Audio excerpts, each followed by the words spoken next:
versículo de 1 a 11, versículos de 1 a 11, Romanos capítulo 5, versos de 1 a 11. Justificados, pois, mediante a fé, temos paz com Deus, por meio de nosso Senhor Jesus Cristo, por intermédio de quem obtivemos igualmente acesso, pela fé, a esta graça na qual estamos firmes. E gloriamo-nos na esperança da glória de Deus. E não somente isto, mas também nos gloriamos nas próprias tribulações, sabendo que a tribulação produz perseverança, e a perseverança, experiência, e a experiência, esperança. Ora, a esperança não confunde, porque o amor de Deus é derramado em nosso coração pelo Espírito Santo que nos foi outorgado.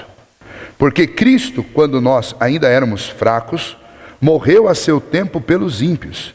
Dificilmente alguém morreria por um justo, pois poderá ser que pelo bom alguém se anime a morrer. Mas Deus prova o seu próprio amor para conosco pelo fato de ter Cristo morrido por nós, sendo nós ainda pecadores. Logo, muito mais agora, sendo justificados pelo seu sangue, seremos por ele salvos da ira. Porque se nós, quando inimigos, fomos reconciliados com Deus, mediante a morte do seu Filho, muito mais, estando já reconciliados, seremos salvos pela sua vida. E não apenas isto, mas também nos gloriamos em Deus, por nosso Senhor Jesus Cristo, por intermédio de quem recebemos agora a reconciliação. Vamos orar mais uma vez. Senhor Deus, muito obrigado por esta obra gloriosa, maravilhosa, extraordinária do Senhor. Obra de amor, obra, Deus, graciosa, obra de misericórdia para com todos nós, ó Deus. Inimigos do Senhor, por tudo que fizemos desde o começo. Mas que fomos, ó Deus, amados e fomos, ó Deus, abençoados pelo Senhor, com, ó Pai, a doação da vida do Teu próprio Filho, para nos justificar das nossas injustiças, dos pecados que cometemos contra o Senhor mesmo. Agora, Deus, nós queremos nessa manhã Te agradecer, por, ó Deus, Te podermos conhecer estes feitos extraordinários do Senhor. E queremos pedir a Ti nesta hora, Senhor, que o Senhor nos ajude a viver sem jamais esquecer de qual deve ser o foco da nossa vida.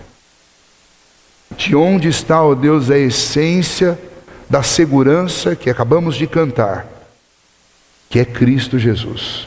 Que assim, ó Deus, o Senhor nos ajude nesta manhã a relembrar, ó Deus, alguns aspectos da nossa fé que são fundamentais nas horas de aflição. Pedimos isso em nome de Jesus. Amém. Para onde olhar quando nós estamos aflitos?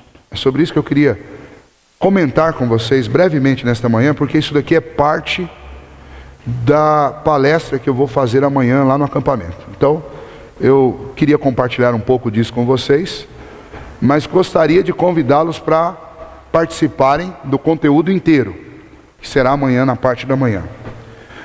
O tema lá é outro, mas isso daqui faz parte de uma introdução que eu vou fazer, e eu vou apresentar para vocês agora de manhã, porque é algo muito importante para todos nós, e porque a aflição não é um assunto exclusivo de uma faixa etária. A aflição é algo que você encontra em todas as faixas etárias. Eu já vi criança aflita, adolescente aflito, jovem aflito, adultos, casais aflitos e até mesmo idosos em aflição. E a proposta deste pequeno trecho que eu gostaria de falar para vocês é essa: para onde olhar quando eu estou em aflição? Para onde você olha quando você está em aflição? Para onde nós todos devemos olhar? Na igreja evangélica aconteceu uma mudança de referência muito grotesca e com resultados terríveis. E essa mudança, ela gerou, tanto na vida da igreja, quanto na vida particular de cada um de nós, algumas consequências na nossa vida real, nos contornos da nossa fé e da vida nossa como igreja. Essa mudança afeta a nossa vida diária, a nossa vida cotidiana. Em sua obra chamada Paulo, um esboço de sua teologia, de um famoso teólogo holandês chamado Herman Ridderbos, e nós temos alguns comentários do Novo Testamento, feito por esse teólogo, por esse pastor. Ele resume essa mudança da qual eu quero falar com vocês um pouquinho, como sendo uma mudança que aconteceu depois de Calvino e de Lutero. Então, uma mudança que aconteceu depois do século XVI. A mudança foi uma grande e ao mesmo tempo sutil reviravolta no foco que nós damos para a salvação, para a santificação, para a nossa vida cristã. Nós nos movemos daquilo que é externo, responsável por nossa salvação, Cristo Jesus, para o que é interno e sempre foi insuficiente para a nossa salvação, a nossa própria fé. Uma mudança de foco. No dia da aflição, para o reformador, e especialmente para esses dois nomes, Calvino e Lutero, a aflição deveria nos fazer olhar para Cristo, o elemento externo a nós, responsável definitivamente pela nossa salvação. Uma mudança de foco fez com que no dia da aflição, ao invés de olhar para Cristo, nós passamos a olhar para a nossa própria fé, para dentro da nossa alma. E a própria Bíblia é muito clara em dizer que não há suficiência, não há méritos e não há em nós nem fé, nem obras suficiente para resolver nem os nossos problemas de aflições diárias, quanto mais salvação. Ridderbos, ele resume isso com a seguinte declaração: em Calvino e Lutero, toda a ênfase recaía no evento redentor que aconteceu na morte e ressurreição de Cristo. Posteriormente, sob a influência do pietismo, do misticismo e do moralismo, a ênfase mudou para a apropriação pessoal da salvação dada em Cristo Jesus e para o seu efeito moral e místico na vida do crente. Em harmonia com isso, na história da interpretação das epístolas de Paulo, o centro de gravidade mudou cada vez mais do aspecto judicial para o aspecto espiritual e ético da pregação de Paulo. E surgiu uma concepção totalmente diferente da estrutura que fundamenta a teologia bíblica e especialmente do Novo Testamento nos escritos de Paulo. Donald Blocher, ele fez uma observação semelhante, dizendo as seguintes palavras: entre os evangélicos, maior atenção é dada não à justificação dos ímpios, que era o grande motivo básico da reforma, e passou a ser sim a santificação do justo. Mudou-se o foco da justificação dos ímpios para a santificação do justo. Mudou-se o foco de Cristo para o próprio homem. Isso é sutil e nós, como já nascemos agora no século XX e alguns no século XXI, nós não sentimos a mudança porque nós já nascemos numa igreja contextualizada a uma ênfase no foco pessoal, na apreensão íntima da fé. Então, quando eu estou em aflição por causa dessa mudança, para onde eu olho? Eu olho para a minha própria fé, eu olho para o meu próprio interior, e eu começo a dizer o seguinte: a solução é dar alguns passos a mais na santificação. A solução é deixar de fazer isso, deixar de fazer aquilo. A solução é me aplicar mais a isso, me aplicar mais aquilo outro. As pregações, quase que no geral, elas são exatamente esboçadas dessa maneira. Você tem que fazer mais isso, você tem que deixar aquilo, chega disso e mais daquilo, para você lidar com a sua aflição, com o seu problema. Veja, se nós estivéssemos no século XVI, você não ia ouvir isso. Você ia ouvir alguma coisa mais ou menos assim: chega de olhar para você mesmo, porque todas as vezes que você olha para você, você fracassa. Chega de colocar confiança na sua fé humana, no seu próprio coração e na sua alma, porque o coração é enganoso, porque a nossa alma é fraca, porque por dentro nós não estamos preparados, nós somos imperfeitos.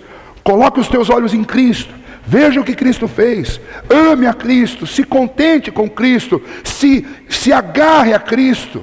E aliás, aí eu já estou cometendo um agafe, porque o reformador não diria, se agarre a Cristo, ele diria assim: veja o quanto Cristo está agarrado a você. Nada pode tirar a mão dele de sobre a sua vida. O peso não está em alguma coisa que o homem possa fazer. Mas o reformador, no dia da aflição, ele fazia com que você olhasse para Cristo, e não para você, e não para o seu interior. Essa mudança de foco, não sei se ficou claro isso, mas essa mudança de foco mudou completamente os contornos da nossa fé. Porque todo o tempo de um cristão, lá no século XVI, era gasto para conhecer mais de Cristo.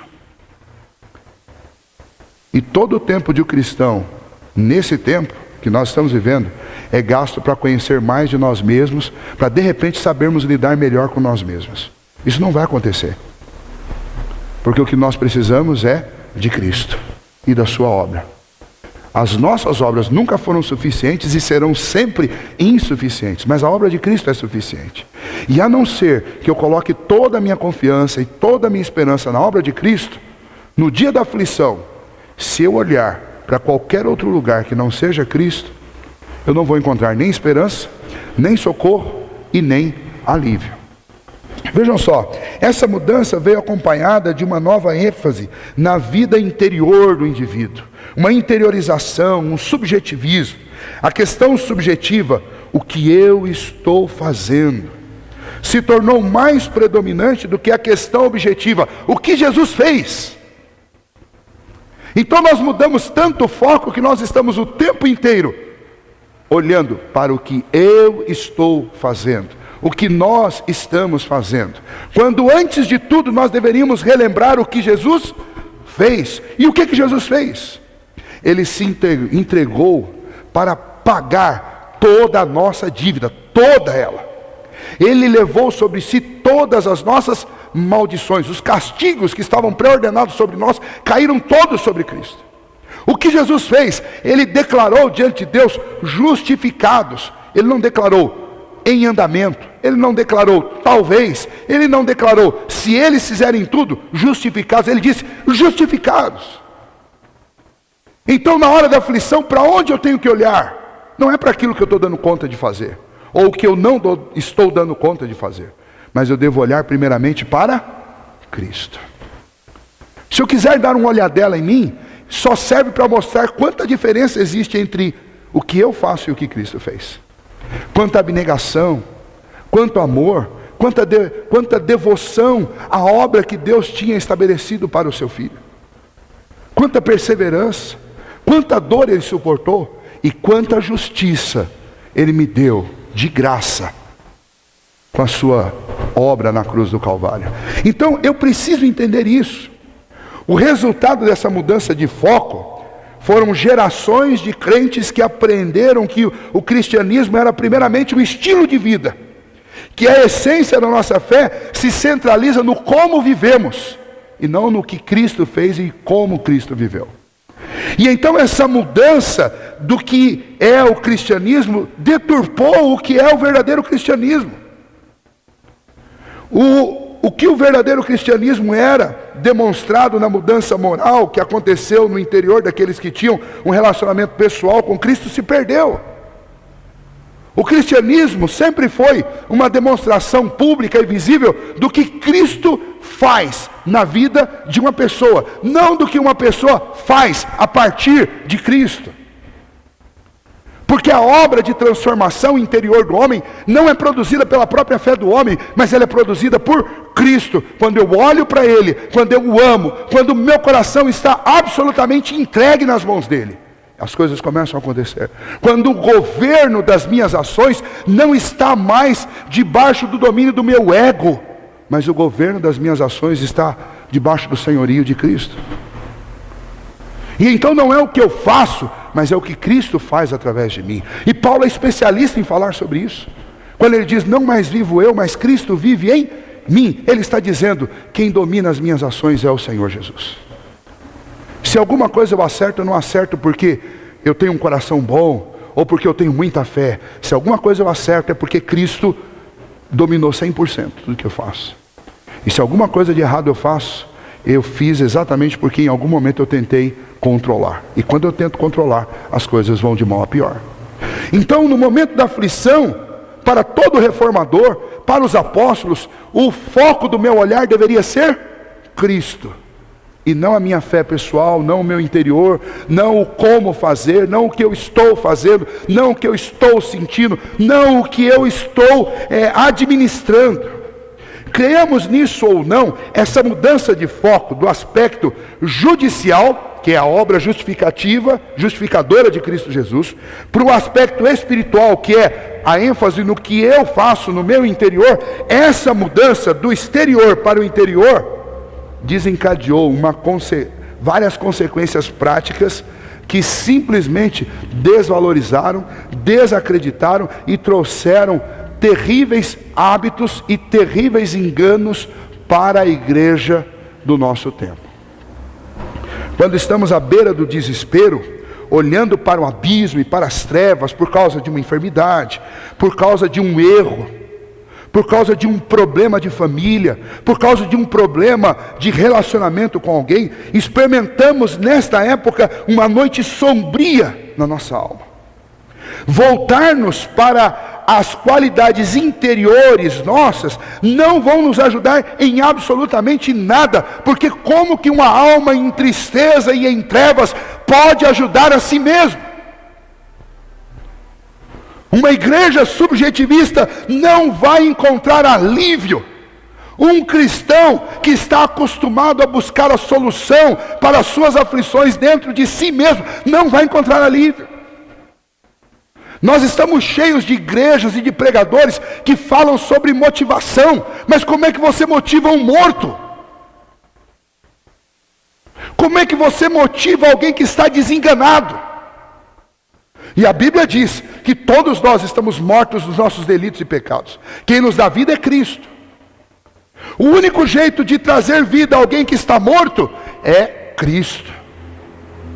É foco no que está do lado de fora, que é Cristo, e não no que está do lado de dentro, que é uma alma sujeita a todo tipo de aflição, a todo tipo de ansiedade, de preocupação. Voltar-nos para as qualidades interiores da nossa fé não nos trará esperança, nem livramento e nem alívio. Frequentemente, é o que você vai ouvir em muitas pregações por aí, mas isso não é bíblico. Isso não é bíblico. Fazer isso é o equivalente a dar instruções de natação a um homem que está se afogando porque não sabe nadar. Está vendo o sujeito se afogando, você diz para ele, nada para a direita. Como que eu vou nadar para a direita? Não sei nadar. Ó, faz cachorrinho. O que é isso? É latir, é falar au au? Quando a igreja manda um indivíduo que está com um problema olhar para dentro de si, ela está dizendo o mesmo que eu acabei de ilustrar. Dizer para alguém que está se afogando, nade. Chegar para um jovem e dizer para ele, pare de pecar, é o mesmo que dizer para alguém que não sabe nadar, nade. Porque não tem condição de fazer isso. Chegar para o moço e dizer, ó, se você parar de fazer tal coisa, você vai ser salvo. Você vai dar uma genuína demonstração de que Cristo é o Senhor da sua vida. Você está dizendo a mesma coisa. Você está dizendo para um homem que está se afogando, nade, quando ele não sabe nadar. A igreja, no século XVI, ela impactou o mundo na época da reforma, porque ela disse, ela pregou, ela anunciou que os homens precisavam olhar para Cristo. E essa é a solução. Voltar os olhos para o seu interior vai te afundar ainda mais. Então esse tempo que nós estamos vivendo, essa época de subjetivismo, não está nos trazendo nenhum tipo de avanço, muito pelo contrário, nós estamos perdendo. E nós estamos perdendo inclusive a alegria, porque na hora da aflição, nós estamos olhando para o lugar errado. Na hora da aflição, nós estamos buscando soluções em lugares que nós não vamos encontrar. Supomos que as pessoas têm o poder interior de fazer escolhas certas. Por isso, nós as levamos para dentro de si mesmas. Mas você sabe o que você precisa fazer. Você precisa fazer. Busque força para fazer. Isso é quase que um absurdo. Martinho Lutero definiu o pecado como a humanidade voltada para dentro de si mesmo. Perguntar para Lutero, Lutero, o que é pecado? Ele disse, pecado é a humanidade voltada para dentro de si mesmo. Como que a igreja pode dizer para um homem buscar solução, força para vencer o seu pecado olhando para dentro de si mesmo? Esse, na realidade, é o caminho do pecado. Esse é o caminho que afunda o homem cada vez mais na sua qualidade de carnal e de insuficiente. No entanto, como muitas pessoas já sabem, toda resposta do interior fracassará dentro do próprio interior. Voltar-nos para o objeto exterior da nossa fé, ou seja, Cristo e sua obra consumada em nosso favor, é o único lugar onde vamos realmente encontrar paz, orientação e ajuda. Veja o texto que nós lemos no início. O texto diz, justificados, pois, mediante a fé, temos paz com Deus. Ou seja, quando você enfatiza, quando você coloca como foco a obra que Cristo realizou em nosso favor, que foi justificar-nos diante de Deus, quando pela fé eu creio nisso, eu busco isso, eu olho para isso, o que acontece comigo? Eu tenho paz com Deus. Então na hora da aflição, para onde eu olho? Eu não olho para aquilo que eu já consegui fazer, nem muito menos para aquilo que eu não dei conta de fazer. Na hora da aflição eu olho para aquilo que Cristo fez definitivamente pela minha vida, que foi me justificar diante de Deus. Em vez de direcionar-nos para algo dentro de nós, o Evangelho sempre nos direciona para algo ou alguém fora de nós, onde nós vamos achar segurança, a segurança que nós tanto almejamos. Nós cantamos aqui, e até o nosso hinário, que tem hinos que foram escritos numa época em que o foco estava na direção correta, nós cantamos, que segurança tenho em Jesus. Nele eu tenho gozo, paz, vida e luz.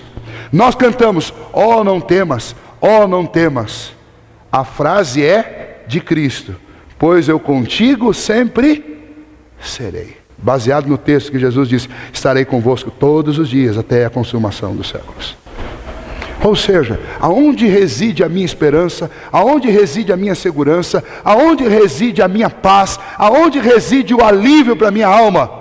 Em Cristo Jesus. Mas pastor, isso é muito óbvio. É óbvio, mas nós não temos colocado isso em prática. Porque a hora que a aflição bate, a gente cata o telefone e começa a ligar para um monte de gente.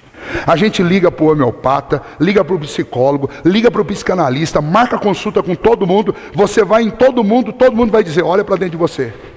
A resposta está dentro de você. Converse, fale com as pessoas, coloque o que você tem para o lado de fora. E nenhum profissional vai dizer para você, olhe para Cristo. A igreja é que tem a responsabilidade de dizer isso. E por que a igreja foi tão relevante durante tantos séculos? Porque a igreja disse o que era preciso dizer, que não adianta olhar para você, não adianta olhar para qualquer homem, você precisa olhar para Cristo. Isso vai trazer alívio para o seu coração.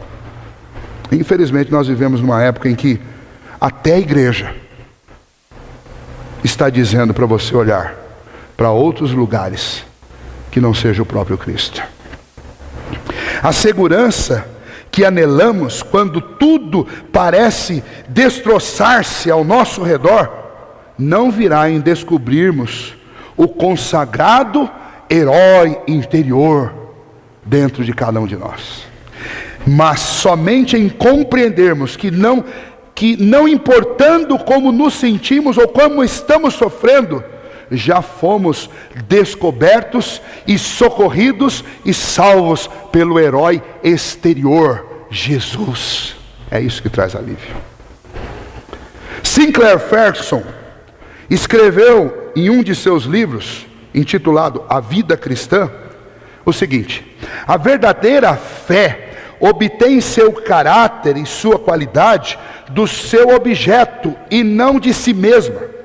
A fé tira uma pessoa de si mesma e a leva para Cristo. Sua força, portanto, depende do caráter de Cristo. Até aqueles de nós que têm fé fraca possuem o mesmo Cristo poderoso que os outros que possuem fé forte. Então independe de como você é reconhecido pela sua fé.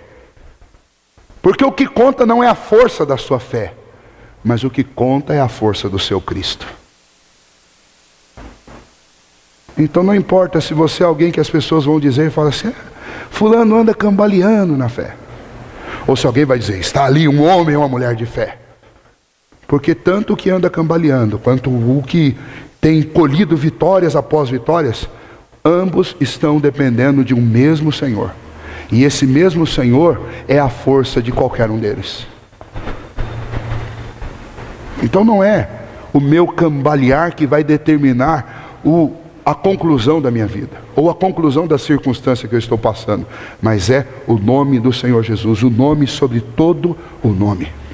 Por meio de seu Espírito, a contínua obra de Cristo em mim consiste em seu constante e diário trazer-me de volta à sua consumada obra em meu favor.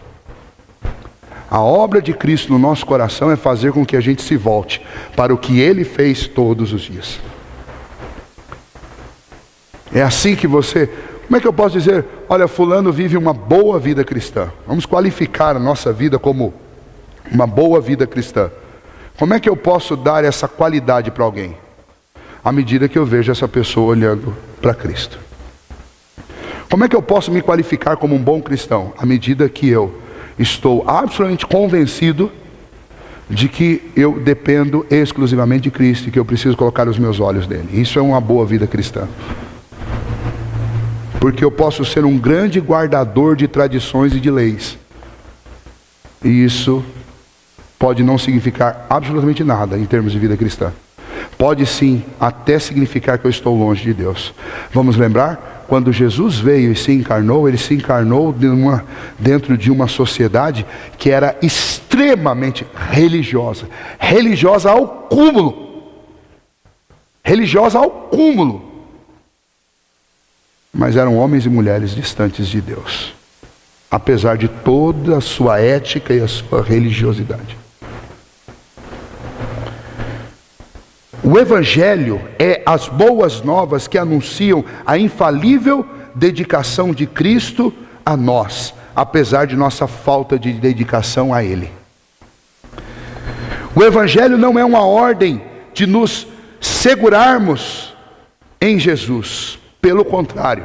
O Evangelho é uma promessa de que não importa quão fraca seja a nossa fé, em tempos de depressão espiritual, Deus está sempre nos segurando.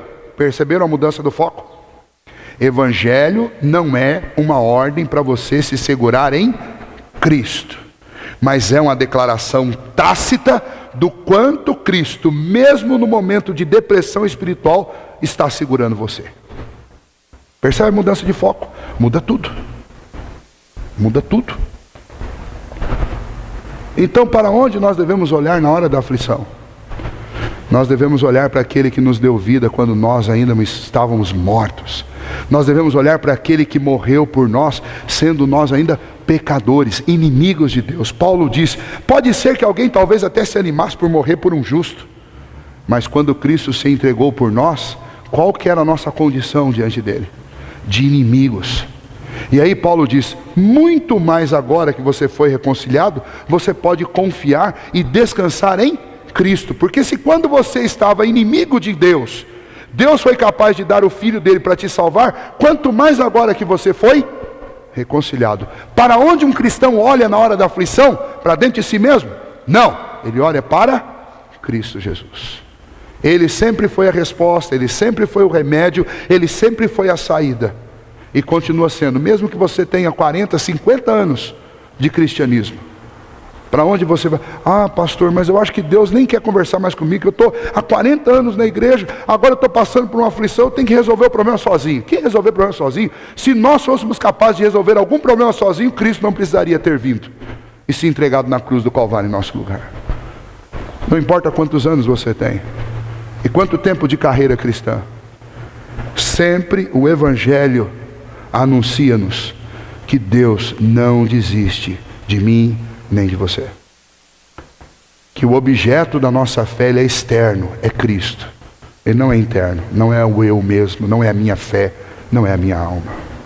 Martinho Lutero, encerrando, usava uma expressão para se referir ao perigo que surge de colocarmos nossa esperança em qualquer coisa que há em nosso interior. E a expressão latina era monstrum incertitudinis, que significa o monstro da incerteza. O monstro da incerteza. O perigo que desde a queda sempre aflige o cristão, mas aflige especialmente os cristãos da nossa época, altamente subjetivista, é um monstro que só pode ser destruído pelas promessas exteriores de Deus em Jesus. O monstro chama-se incerteza. Incerteza de quem coloca a sua confiança e se estriba no seu próprio conhecimento, na sua própria força e na sua fé humana. Essa incerteza é monstruosa e ela destrói qualquer um. Por isso que Romanos 1 diz que nós somos justificados mediante a fé em Cristo Jesus. E por causa disso nós temos paz com Deus, a genuína paz, edificada sobre a obra de Cristo Jesus, uma mudança real em nossa posição diante de Deus, não provocada por nós mesmos, mas provocada pelo próprio Deus. Ele nos tirou numa condição judicialmente de culpados, e pela obra de Cristo Jesus, Ele nos colocou numa condição judicial de justificados. Alguém que teve a dívida paga. E eu não posso tirar o foco e nem espiritualizar isso, porque essa é uma questão jurídica. E uma questão definitiva. E o que traz paz ao coração de um cristão é saber disso. Que não há intempéries da vida que mude o seu estado diante de Deus, de reconciliado e de salvo. Não deixe que as tendências do nosso tempo tirem a paz e a segurança do seu coração. Esta é uma paz genuína, edificada sobre uma mudança real em nossa posição diante de Deus. Da posição de culpados para a posição de justos diante do nosso Deus. Fomos justificados diante de Deus de uma vez por todas, por meio da fé na obra consumada de Cristo. Esta paz produzirá sentimentos verdadeiros e ação resoluta. No entanto, esta paz com Deus, que Paulo descreve, repousa seguramente na obra de Cristo por nós, portanto, algo fora de nós. A verdade é esta: quanto mais eu olho para o meu próprio coração, em busca de paz, menos conforto e consolo eu vou encontrar. Por outro lado, quanto mais eu olho para Cristo e suas promessas, em busca de paz, tanto mais eu encontrarei paz e alívio para o meu coração. Então, quando pressionados por todos os lados, olhemos para cima. Na administração de Deus, a única saída é sempre olhar para cima e não para dentro. A televisão, os livros, as mídias vão dizer que a resposta está em olhar para dentro. Se a resposta fosse olhar para dentro, não tinha um homem aflito sobre essa terra. Mas estão mandando você olhar para a direção errada. A resposta é: olhe para cima, para Jesus Cristo. Ele pode dar paz.